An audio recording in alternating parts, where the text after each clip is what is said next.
What's up, everyone? Welcome to the Power Play with CJ. I'm going to focus in on what Aaron Wood is reporting. The Edmonton Oilers and Sekera, however he wants to pronounce this week, are closing on a 6-year deal worth $5.5 million a season. I love this deal. Peter Chiarelli all of a sudden looks like GM of the year.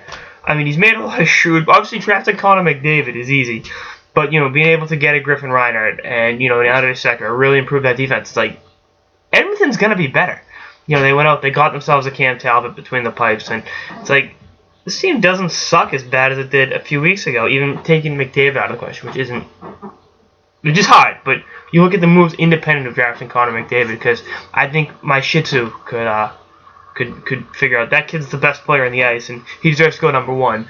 Actually, my dog's blind these days, so I don't know how he could do that, but at any rate, I like this move. I know it's the years in the a little high six, but how old is Sekera? He's 29. I mean, you signed him, so he signed till he's 35. My math is right, which could be wrong, obviously.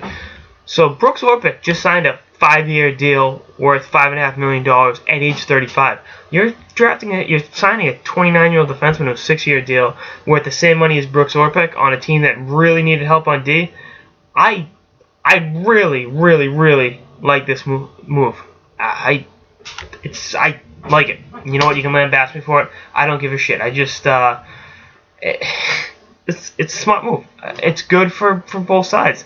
I think Sekera is going to really help this Oilers team come into their own. And then you look at the younger defense, whether it's a Griffin Reinhardt, whether it's a Darnell Nurse, Klefbom, guys like that.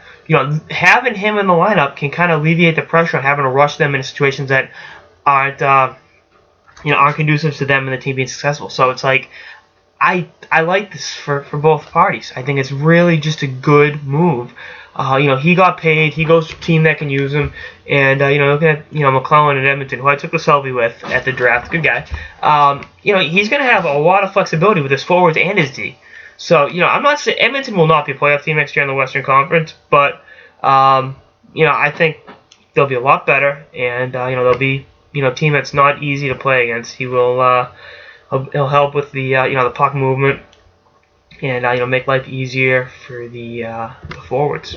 Being able to have a guy back there that can move the puck. I mean, but he never really fit in LA, and the Kings were doing everything they could to re-sign him. But it wasn't one of those things that worked. But you saw what he did in Carolina last year, and in Buffalo had some decent offensive moments. So if he can hit that in LA and in Edmonton and really find his stride, I think he will be a very, very good pickup, possibly one of the better pickups of today. So he's Peter Chiarelli.